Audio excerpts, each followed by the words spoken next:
Allahumma sholli ala Muhammad.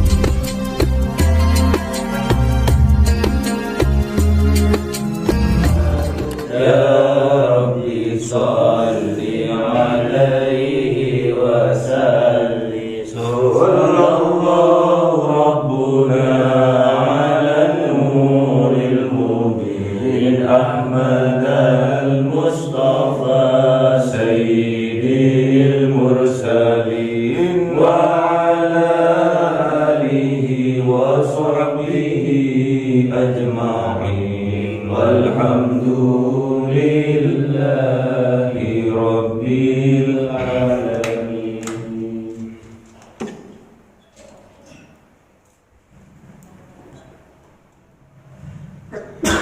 Kalamun qadimun la yumallu sama'uhu tanazza'an qawli wa fi'li wa niyati bihi astaghfi min kulli da'in wa dalilul liqalbi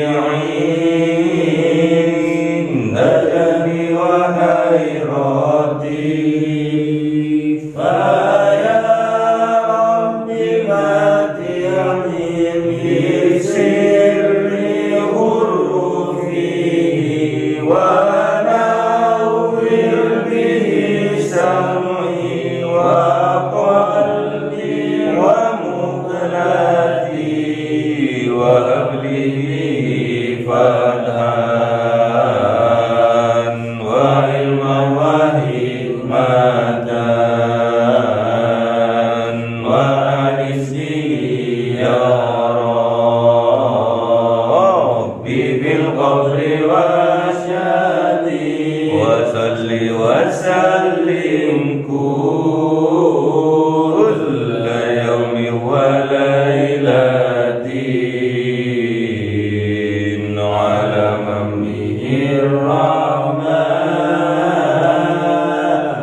yaqbalu taubati wa ali wa ashabi kiramin a'immatin bihim yaghfirul ghaffar dhanbi wa zallati. A'udzu billahi minasy syaithanir rajim. Bismillahirrahmanirrahim. Suratul Baqarah 119. Awas.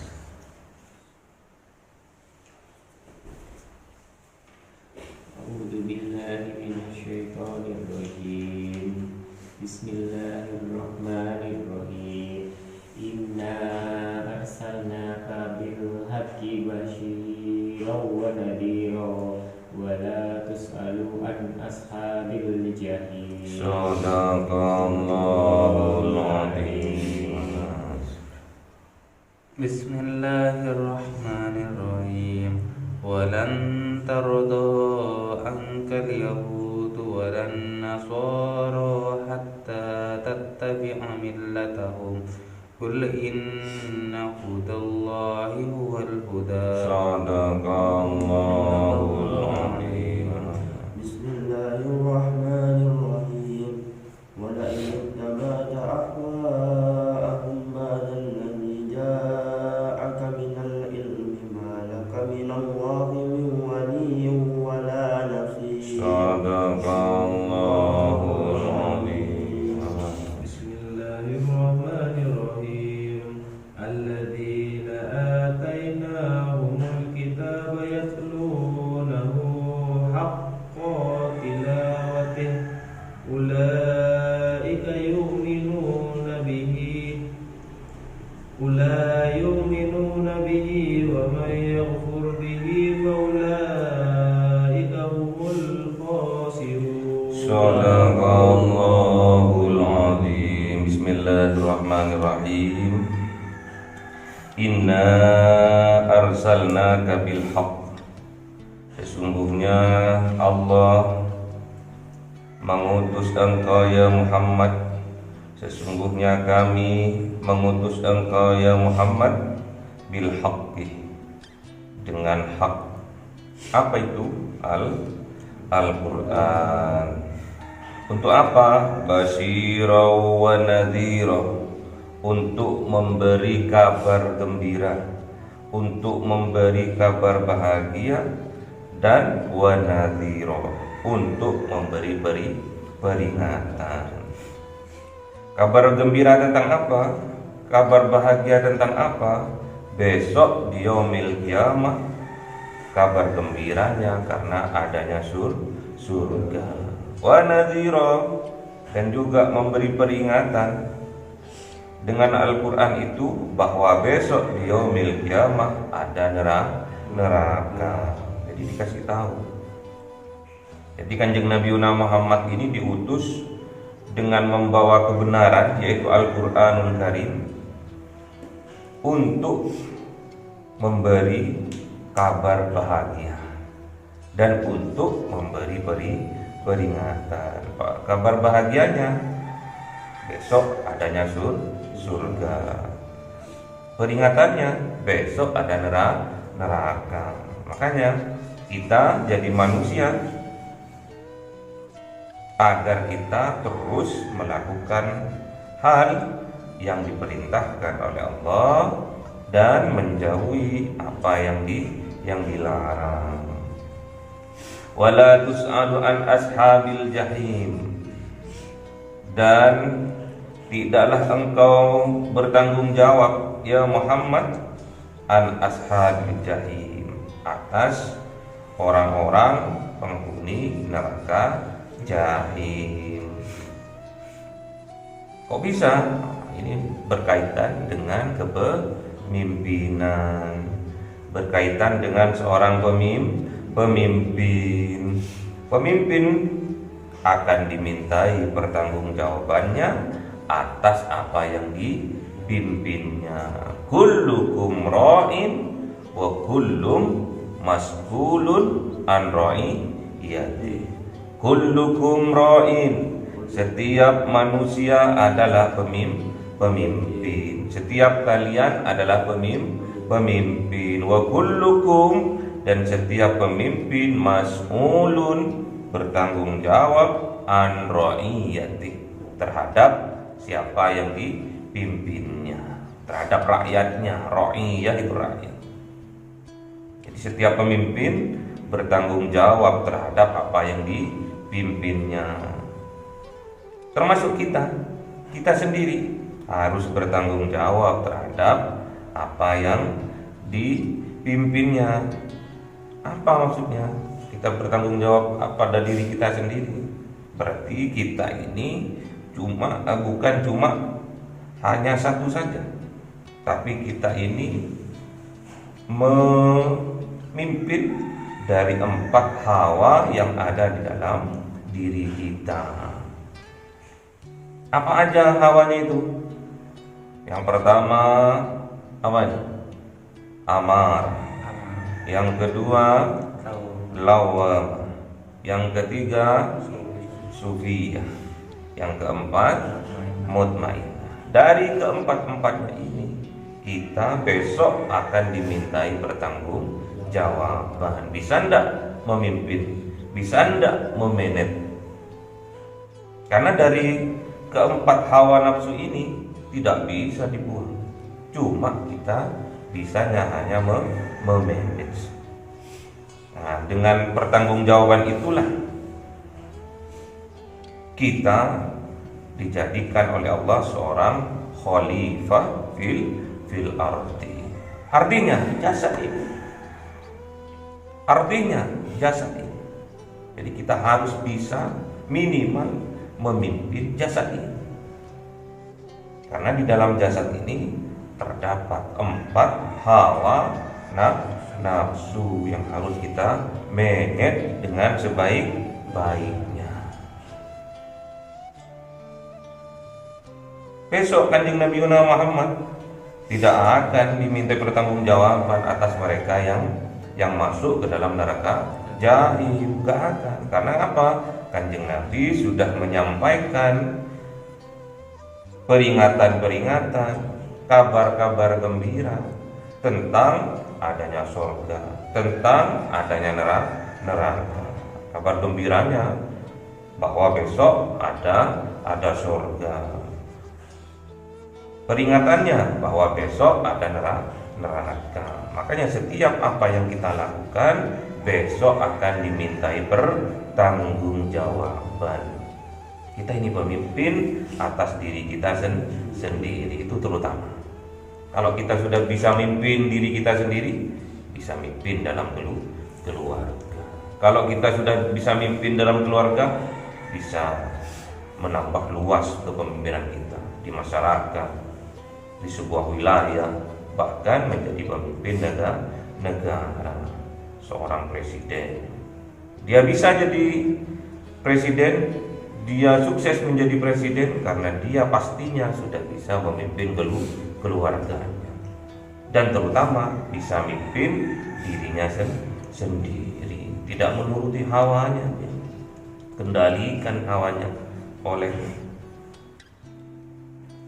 walan tardo angkal yahudu walan nasoro.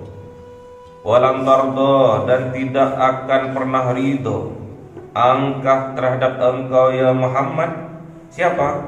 Al-Yahudu, orang-orang Yahudi, walan Nasoro, dan juga tidak akan pernah ridho orang Nasoro.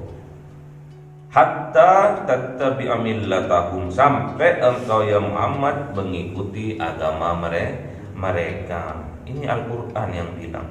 Al-Quran itu hak, Al-Quran itu benar. Sampai kapanpun orang Yahudi, orang Nasrani tidak akan pernah ridho sampai kita umatnya Kanjeng Nabi Muhammad mengikuti agama mereka. Karena faktor kecemburuan tadi, karena faktor hasad tadi yang sudah menjadi sifat mereka dengan berbagai macam cara. Bukan cuma kristenisasi yang digembar-gemborkan oleh Nasrani, namun juga Yahudinisasi. Jangan sampai di dalam jiwa kita ada jiwa-jiwa Yahudi dan Nasrani yang ada kecemburuan, amarah, sampai punya sifat hasad terhadap orang mukminin. Kenapa mereka kok hasad kemarin? Kenapa mereka kok hasad? Karena mereka cemburu. Yang seharusnya jadi nabi penutup para nabi dan para rasul, mereka harapkan dari keturunan Bani Israel, ternyata cenderungannya dari keturunan Ismail. Akhirnya mereka hasad, mereka dengki. Padahal hasad atau dengki itu menghilangkan akal sehat dari manusia. Walaupun sudah ada bukti nyata tentang kitab-kitab yang diturunkan oleh Allah kepada Kanjeng Nabi Musa, kitab Taurat, terhadap Kanjeng Nabi Isa, kitab Injil, mereka tidak akan pernah meyakini itu. Qul, katakan ya Muhammad, inna hudallahu wal huda, sesungguhnya petunjuk dari Allah, petunjuknya Allah itu huwa, ada petunjuk itu, al-huda adalah petunjuk yang nyata, petunjuk yang hak, petunjuk yang sejati. Kalau petunjuknya Allah itu hak. Contohnya apa? Tatkala terlintas di jiwa kita, di batin kita untuk melakukan kebaikan, kerentak pertama itulah petunjuk dari Allah. Nggak usah rubah lagi. Makanya tatkala sampean berjalan ketemu sama orang fakir miskin, terus sampean beli nasi, pulangnya ketemu dengan orang kelaparan, cucu kok ada di depannya sampean, minta sampean, Mas, aku sudah 2 hari nggak makan, nyuwun. Terlintas di benaknya sampean, terlintas di jiwanya sampean, kayak no, kasihkan. Itulah petunjuk dari Allah. Jangan banyakkan mikir kalau hal kebaikan. Kalau dikasihkan, aku lalu nggak punya uang lagi aku. Wah, itu kebanyakan itu disusupi oleh hawa nafsu.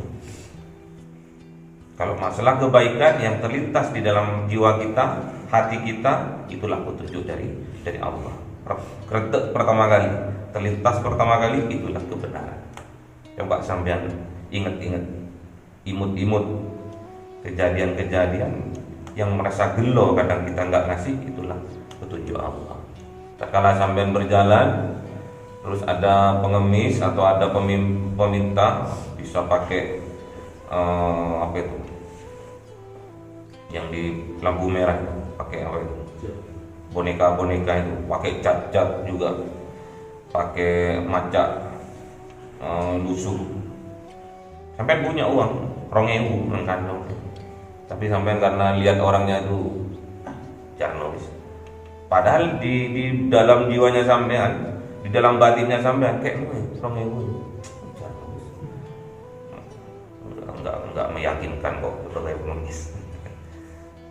Terus sampai lewat, gelo namanya, nyesel, ada penyesal, kok gak dikasih ya, cuma orang mewah itu, kok gak dikasih no. Pokoknya petunjuk dari Allah, ciri-cirinya seperti itu. Kalau dalam hal kebaikan, kerentek pertama kali yang menyuruh, mendorong Anda untuk melakukan kebaikan itu, itulah insya Allah petunjuk dari Allah yang hak. Wala ini taba'ta ahwa'ahum, namun jikalau kalian mengikuti ahwa'ahum, hawa nafsu kalian, hawanya ada berapa tadi? Ada 4, yang elek telu, yang apik sitok. Hawa kalian ba'dal ladzi ja'aka minal ilmi, setelah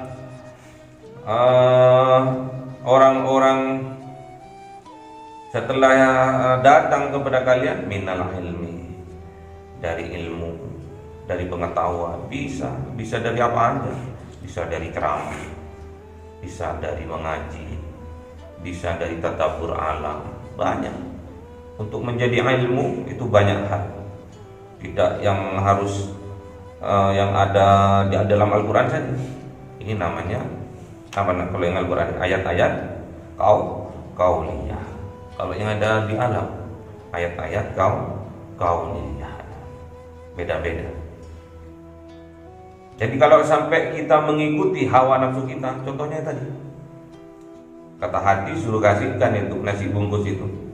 Namun kata hawa lawamah ini, yang urusannya dengan perut ini, ojo luwih lu awakmu, nggak punya uang lagi awakmu. Tadi cuma dikasih 10.000, cuma 10.000, nggak ngaplung kok. Itu hawa, sudah disusupi hawa. Kalau sampai kita mengikuti itu, padahal kita sudah punya keyakinan yang luar biasa sebelumnya, namun karena urusan dengan perut ya, kadang orang itu udah nggak sanggup. Kalau sudah urusan dengan perut, contohnya pas bulan puasa itu, lapar. Kalau lapar, awal-awal lemas. Namun hawa amarahnya sensitif. Ono orang nyala didik, langsung emosi. Nyala didik, dengar omongan gak enak didik, emosi, amarahnya. Gak cukup itu, amarah terlantar, amarah dituruti, waduh, sufiyahnya, pandangannya, matanya akan berubah menjadi merah, melotot merah, yang seharusnya putih jadi merah. Terus kadang efek juga ke mutmainnah, senggol ngomong nggak iso, keduluan nafasnya ketimbang suaranya bedot. Nah, itu kalau kita tidak bisa kendalikan itu, berarti kita tidak bisa memimpin. Harus kita bisa kendalikan. Makanya sabar itu adalah kuncinya. Ujian-ujian itu adalah kuncinya adalah sabar. Atas nikmat-nikmat harus bersyukur. Pandai-pandailah bersabar dan bersyukur. Dua hal itu jadi kunci surga. Malakah, maka tidak akan menjadi milik engkau minallah, dari Allah, miwaliyin, dari seorang pelindung, wala nasirin, dan seorang penolong pun. Jadi kalau kita sudah mendapatkan petunjuk dari Allah yang nyata, yang jelas, seperti Taurat, seperti Injil, sudah jelas, sudah nyata, gak boleh melakukan pembunuhan tapi nabinya dibunuh, gak boleh menyakiti hati seseorang tapi sampai hati para nabi-nabi terdahulu disakiti, diceletuk. Ngapain kowe teko rene? Tuhanmu suruh rene. Ada kiai nyuruh santrinya untuk minta mengambil zakat kepada seseorang yang sugih. Datang santri ini, loh, ngapain kowe rene? Yaimu suruh teko. Sama seperti itu. Dulu pas Kanjeng Nabi Musa menyampaikan tentang keimanan, bukan diceletuk Kanjeng Nabi Musa. Lapo kowe rene Musa? Pangeranmu suruh rene. Kurang ajar. Enggak boleh ya. Makanya sifat-sifat Yahudi dan Nasrani jangan sampai itu melekat dalam jiwa kita. Yang nggak suka kan cuma sifatnya ini. Kalau orangnya kita harus cinta. Orang kafir yang nggak suka kan cuma perangainya, tingkah lakunya yang kafir. Kalau orangnya kita harus cinta. Kanjeng Nabi seperti itu. Bahkan Kanjeng Nabi itu menginginkan semua umatnya ini, semua yang namanya manusia ini menginginkan untuk dimasukkan ke dalam surga semua sama Kanjeng Nabi. Padahal Kanjeng Nabi ditolak, dipukuli, dilempar celetok. Bukan cuma celetok. Di Taif itu Kanjeng Nabi itu dilempari batu, dilempari balok sampai gigi gerahamnya 2 tanggal, sampai pahanya, sampai remek Kanjeng Nabi itu, sampai keluar dari Taif itu sampai ngesot-ngesot Kanjeng Nabi itu, sampai sembunyi di balik kebun anggur. Tapi Kanjeng Nabi enggak seperti itu. Datang Jibril alaihissalam untuk menawarkan bantuan. Ayo Kanjeng Nabi Muhammad, ayo berdoa kepada Allah, nanti aku yang angkat ini Jabal Taif ini, tak ujamkan ke umatmu yang durhaka. Jawab Kanjeng Nabi Muhammad, "Nehi Jibril. Ojo Jibril. Aku ini diutus bukan untuk pelaknat, bukan, tapi aku diutus wa ma arsalnaka illa rahmatan lil alamin." Jadi membawa rahmat. Apa yang keluar dari lesannya Kanjeng Nabi Muhammad? Doa. Yang nggak suka Kanjeng Nabi Muhammad itu perlakuannya. Kalau sama orangnya cinta pol Kanjeng Nabi Muhammad. Bahkan dia berdoa, Allahumma hdi biqaumi fa innahum la ya'lamun. Ya Allah, berilah petunjuk pada kaumku, pada umatku, karena mereka sesungguhnya mereka tidak mengetahui siapa aku, apa misiku, siapa engkau, nggak tahu. Makanya oleh Allah besok harinya warga Taif itu diimankan oleh Allah. Ini barokahnya, cintanya dari kanjeng Nabi Muhammad. Kanjeng Nabi Muhammad seperti itu. Kalau sekarang ya kiai-kiai yang manut-manut, yang ngikuti jejak Kanjeng Nabi Muhammad ya. Kata Imam Ghazali, al-ulama yang mana? Yang yandurul ummah bi'ainir rahmah. Ulama ini menurut Imam Ghazali adalah alladzina yanduruna ilal ummah bi'ainir rahmah, yang melihat, memandang, mengajak, mengayomi umatnya Kanjeng Nabi Muhammad ini dengan penuh pandangan kasih dan sayang. Kalau sampai kita mengikuti hawa nafsu kita, maka kita setelah kita mendapatkan ilmu, mendapatkan pengalaman, mendapatkan petunjuk dari Allah, maka bukan milik kita, kata Allah. Min waliyin wala nasirin. Jadi Allah itu gak akan menjadi pelindungnya, dan juga Allah tidak akan menolongnya. Alladzina atainahumul kitab yatlunahu haqqa tilawati. Orang-orang yang atainahumul kitab, yang diberikan kepada mereka kitab, ada kitab Taurat, ada kitab Injil, bahkan kalau sekarang kitab Al-Quran, yatlunahu, mereka itu membacanya, haqqu tilawati, kebenaran itu berada di dalam bacaannya itu. Kalau cuma dibaca tok, kalau cuma diomongan tok, kalau cuma dibaca dan diomongkan tok tapi kita tidak mengerjakannya, itu namanya wong celadu, ngelamis, natu, no action, talk only. Apa namanya? Kalau di Jawa, om dong, omong doang. Jadi Qur'annya, kitabnya hanya dibuat bacaan saja, tapi tidak paham terhadap isinya apa. Moro-moro paham, baca aja kadang 1 tahun sekali. Gimana mau paham? Gimana mau mengerjakan? Kalau nggak paham, mengerjakan itu karena apa? Karena paham. Paham itu karena mengaji. Mengajinya 1 tahun sekali, bahkan tidak pernah. Lu ngaji Pak setiap malam Jumat.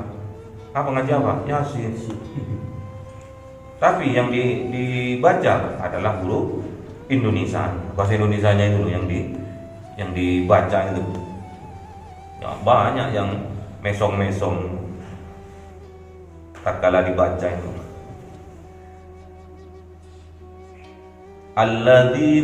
Allazina buradul ya.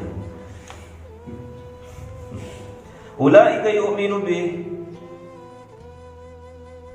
Mereka ada yang beriman kepada kitab-kitab itu.